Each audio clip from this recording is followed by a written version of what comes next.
अपनी बुद्धि से, चालाकी से, तर्क से हम भगवान को जानने की कोशिश करते हैं। लेकिन हमेशा एक बात याद रखें, बुद्धि से, चालाकी से, तर्क से हम संसार को सांसारिक व्यक्ति का अनुमान लगा सकते हैं, लेकिन भगवान का नहीं, क्योंकि भगवान सहज है। वो सिर्फ प्रेम, श्रद्धा और भाव का रूप है। जब तक आपके दिल में ये भाव नहीं होंगे, वो आपको महसूस नहीं होंगे। आप ये बात दुनिया से मत पूछिए कि भगवान है कि नहीं, ये खुद अनुभव कीजिए। कोई न कोई पल ऐसा जरूर आपको याद आएगा जब किसी ने साथ नहीं दिया होगा, जब आप हार रहे होंगे, लेकिन आपके अंदर से ही एक शक्ति का अनुभव हुआ होगा जिसने आपको सही रास्ता दिखाया होगा और आपका साथ दिया होगा। वो अदृश्य होकर भी हमारी मदद करते हैं। बस दुनिया के शोर में खुद के दिल की आवाज सुनना भूल गए और दुनिया के नजरों में खोकर उसकी नजरों को देखना भूल गए। चाह अगर सच्ची होगी भगवान के प्रति, तो वो आपको अपनी अनुभूति जरूर कराएंगे। तुम्हारा उससे बहुत पुराना रिश्ता है। रिश्ता क्या, तुम जहां भी जाओ मन में एक अटूट विश्वास सा होता है। वो तुम्हारे साथ है। तुम्हें नहीं पता कि क्या रिश्ता है तुम्हारा उनसे। बस एक बात हमेशा याद रखना, वो हम सभी की सच्ची मंजिल है। उनसे ही हम सभी का वजूद है। वक्त रहते संभल जाओ, न जाने फिर क्या होगा, या होगा भी कि नहीं। भगवान आपकी सुनते हैं। भगवान आपकी सुनते हैं, इस बात पे कभी शक मत करना। बस फर्क इतना है, हमें उन्हें सुनाना आना चाहिए। प्रेम, समर्पण, करुणा, भाव, ये कुछ ऐसी बातें हैं जो उनको आपकी तरफ खींच लेती है। हम चाहे लाख बार उसका नाम ले, उसमें श्रद्धा और विश्वास नहीं हो तो उस नाम का कोई फायदा नहीं। आप अगर सिर्फ एक बार उनका नाम लेते हैं, उसमें पूर्ण भाव है, तो पूर्ण परमात्मा आपकी पल भर में सुन लेते हैं।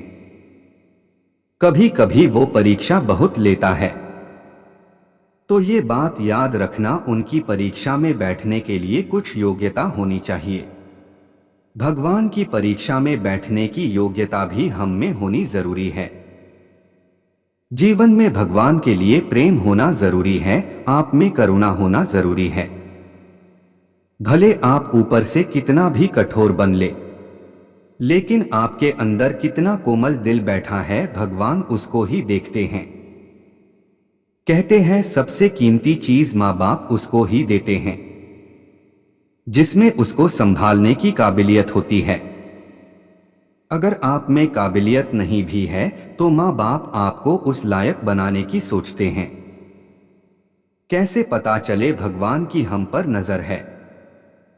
अगर आपको भगवान याद है, आपकी उन पे अटूट श्रद्धा है, उन पे आपका विश्वास है, तो वो हमेशा आपके साथ है और आपका हाथ कभी नहीं छोड़ेंगे। इन सब के बावजूद आपको बहुत सारी परेशानियों से गुजरना पड़ रहा है, तो आप खुश हो जाएं। भगवान की नजर आप पर है, देर से ही सही, लेकिन वो आपकी जरूर सुनेंगे।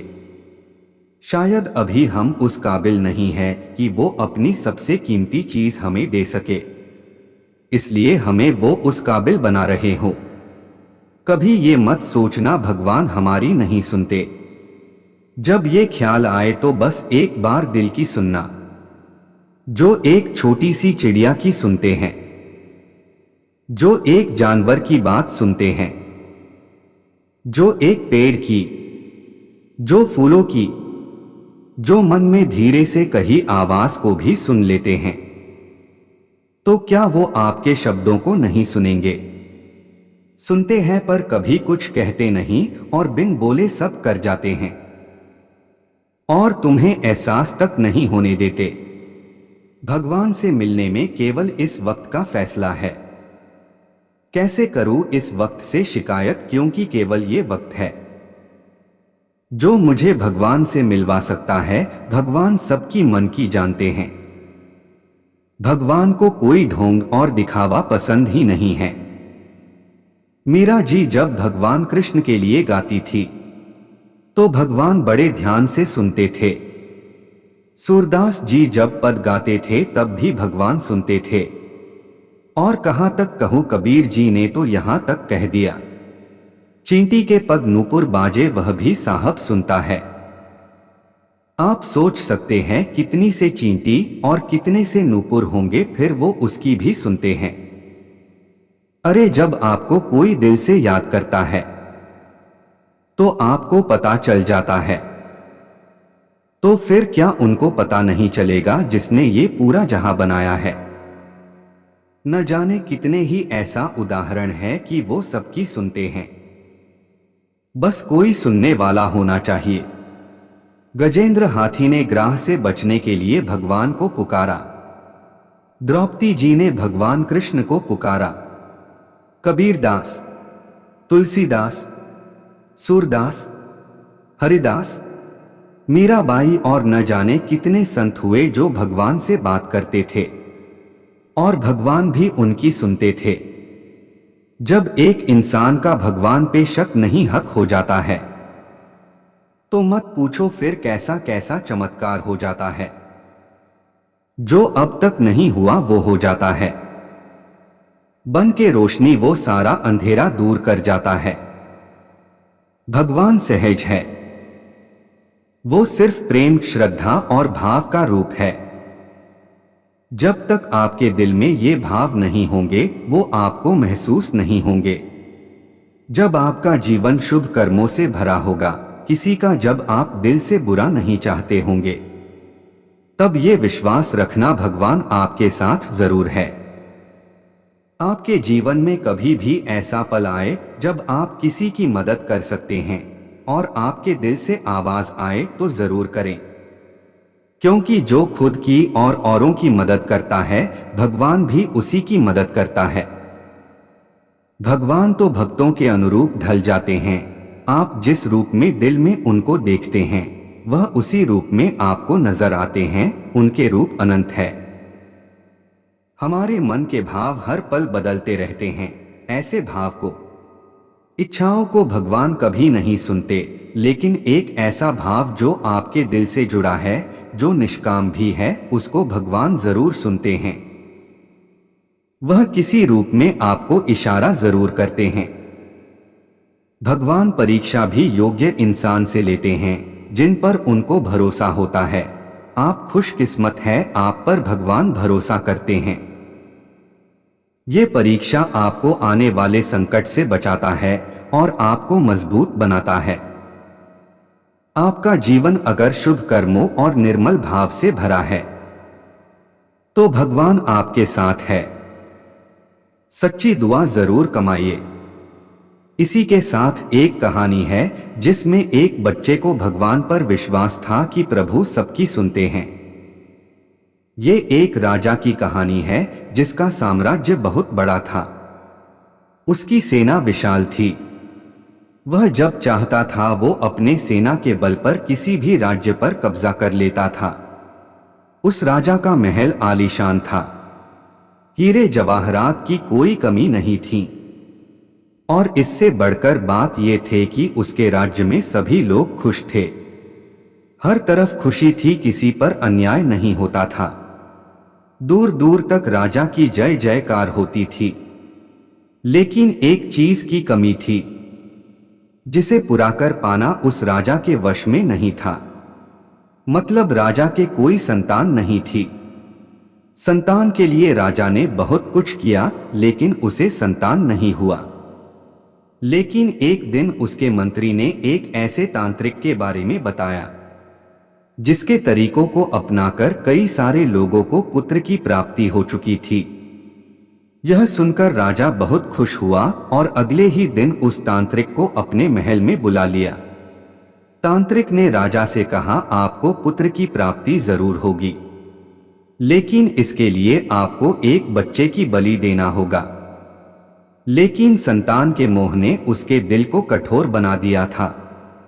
राजा ने अपने महल में ऐलान कर दिया, जो भी व्यक्ति अपना बच्चा बलि के लिए देगा उसको माला माल कर दिया जाएगा। उस व्यक्ति को इतना धन दिया जाएगा उसके पुत्र 7 कुश्ती तक बैठकर खाएंगे। गांव में एक परिवार था जिसके पास कई बच्चे थे, जिसके पास कमाई का कोई जरिया नहीं था। परिवार के मुखिया ने एक बच्चा अपना देने का फैसला लिया। राजा ने उनको ढेर सारे पैसे और हीरे जवाहरात और घर देने का फैसला किया। वह गरीब व्यक्ति ये सब देखकर बहुत खुश हुआ और अपने बच्चे को छोड़कर महल से खुशी खुशी निकल गया। बलि के दिन ढेर से लोग थे। राजा ने बच्चे को बलि पर चढ़ाने से पहले उसकी इच्छा पूछी। बच्चे ने जवाब दिया, महाराज मुझे कुछ नहीं चाहिए, वैसे अगर आप देना चाहते हैं तो मिट्टी और रेत चाहिए। ये सुनकर राजा काफी हैरान रह गया, लेकिन फिर अपने सैनिकों को मिट्टी लाने का आदेश दिया। बच्चे ने मिट्टी से 4 महल बनाए और फिर 3 महल को तोड़ दिया और चौथे महल में जाकर बच्चा पूजा करने लगा। फिर राजा ने पूछा, 3 महल को आपने क्यों तोड़ा और 1 महल को क्यों छोड़ दिया? अब आप भी बच्चे का जवाब सुनकर हैरान हो जाओगे। बच्चे ने कहा, 1 महल अपने माँ बाप का है, इसीलिए तोड़ा, क्योंकि माँ बाप का फर्ज होता है कि अपने बेटे को अच्छा भविष्य देना। लेकिन मेरे माँ बाप ने मुझे बलिदान देने के लिए छोड़ दिया। दूसरा महल मेरे रिश्तेदारों का है, जिसका काम था रोकना, लेकिन मेरे कोई भी रिश्तेदार ने मुझे नहीं बचाया, इसीलिए मैंने महल को तोड़ा। तीसरा महल आपका था, आपका महल इसीलिए तोड़ा क्योंकि आप हमारे राजा थे और आपने बच्चे के मोह में आकर मेरी बलि देने के लिए आ गए, इसीलिए आपका तोड़ा। चौथा जो आखिरी महल था मेरे प्रभु का, जिसमें मैंने जाकर प्रभु का ध्यान किया और उनको कहा, जो है वो आपका ही है, आप जो करेंगे वो अच्छा करेंगे, इसीलिए मैंने प्रभु का महल नहीं तोड़ा। ये सब सुनकर राजा को अपनी गलती का एहसास हुआ और उसने उस बच्चे को रिहा कर दिया। किसी ने क्या खूब कहा है, बहुत ढूंढा उन्हें पूजा, श्लोक और स्तुति में, अंत में प्रभु मिला सहन स्तुति में। इससे पता चलता है कि प्रभु सबकी सुनते हैं, जरूरत है उन्हें सच्चे मन से याद करने की। इसीलिए श्रद्धा के साथ आराधना शुरू कीजिए, लोगों से प्रेम भाव से मिलिए, उनके लिए भलाई का काम कीजिए, अपने दिल में किसी के लिए जलन ना रखें। जो कोई गलत आपके साथ करता है उसे वैसा ही कर्म फल मिलेगा। प्रभु आपकी भी जरूर सुनेंगे, बस सच्चे मन से याद कीजिए।